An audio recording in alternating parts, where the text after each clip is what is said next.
Speaking of talking about something, huge news out of New England. The New England Patriots have informed Stefon Diggs that he will be released after the start of the league year next week. Remember, free agency frenzy on Monday at noon. All the deals are basically announced. Then Wednesday at 4, new league year begins, I do believe. And whenever that happens, that's when everything has to be certified. And that's when you see a lot of players leaving teams and beginning new adventures. Obviously, Stefon Diggs bought into the New England Patriots this year on the field and in practice. Had a great year for the New England Patriots, I think, in the locker room and on the field. There was a lot of noise towards the end, though, on the outs. A lot of noise. Everything that you potentially were worried about happening with Stefon Diggs seemingly all happened at one time, and it was at the very end. You got some legal stuff happening, you got personal drama stuff happening, you got things getting loud, and then obviously you guys don't win the big game, so everything is being recalibrated. I would like to say that this went a lot better than I could have imagined for how long it went, and him being released is surprising because of the on-field and locker room production, but I feel like Vrabel has to set a precedent here on like, hey, we can't just have so much shit outside. Feels like that's potentially what the news is. I don't know. Conman, your thoughts on them moving on from Stefon Diggs? I think originally when he signed the deal, it was a 3-year deal, but everyone, once the contract was released, kind of saw, okay, after the first year, there is an out for sure. I mean, it went basically as good as it could have gone. Drake May took a massive step. Stefon Diggs was a 1,000-yard receiver. I believe he hit a lot of his incentives, let alone the stuff he did just in the locker room, like you mentioned. Him giving speeches before games was awesome. Him just kind of buying in to the entire culture. I think looking back on it, when we just talk about the Patriots specifically and the on-field football stuff, he will be a big part of kind of the beginning of the Vrabel era. But now all eyes turn to,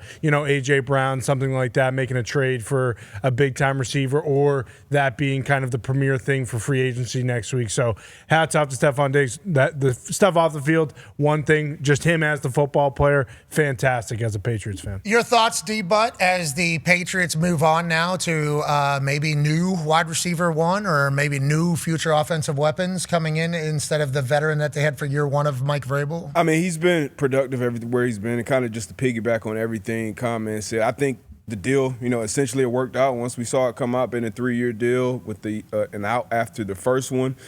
He was productive. He didn't have a big game, late in the playoffs or in the Super Bowl, but he was definitely productive. I think he helped the locker room. I think he helped Drake May. And they got a ton of money, so they'll move on. They'll be all right. I hope he's good off the field legally or, with everyone involved. But still a productive player. I'm sure he'll end up with another team and he'll still go on and do his things. I'm a Diggs fan on the field, not only how he plays and how he produces, but how he competes. And he showed kind of a different side of him with the leadership stuff on the New England Patriots last year. So I'm interested to see where he ends up. NFL researcher just put out a tweet. Stefon Diggs has 1,000+ receiving yards in 7 of his last 8 seasons, most seasons with 1,000 receiving yards since 2018. Him and Mike Evans, both of them available. Mm-hmm. Okay, so we'll see what happens in the future. Obviously, A.J. Brown on that list. Is he available? It depends on which day you're listening to which insider. Yeah. Okay? No, he's not available. But if somebody offers something, he's definitely available. And they'll listen. So is he available? No, we're not really. But anybody kind of is. That's kind of the conversation around A.J. Brown right now. So a lot of talent potentially on the move. Where will they go next? We shall see. Who'll be throwing to Justin Jefferson? I mean, that's an entire. And then if you think about the Patriots going to a new number one, and it is A.J. Brown, we start drawing up some trades that could potentially work. Oh, yeah. Before the show started. Evan Sittery says the Eagles are asking for a future first and second round pick in any potential A.J. Brown trade. It's like, where are the Patriots picking? After today's trade, I don't know if I see them getting that. Why?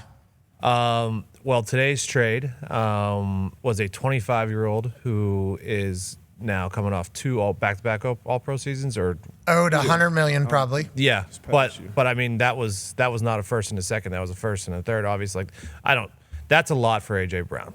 I mean, fascinating. I mean, some teams. What if it's a 31st pick? Some teams did give up 2 firsts for sauce, so I mean, it could happen. Not some teams. Yeah, true. One team. Yeah, the Colts. Good point. Oh, that was the Colts, wasn't it? And we're still happy with that. We know he's going to show up next year and be a key piece. I like our guy. Us losing 7 straight, though, Tough. after doing that, At least that's not a great start.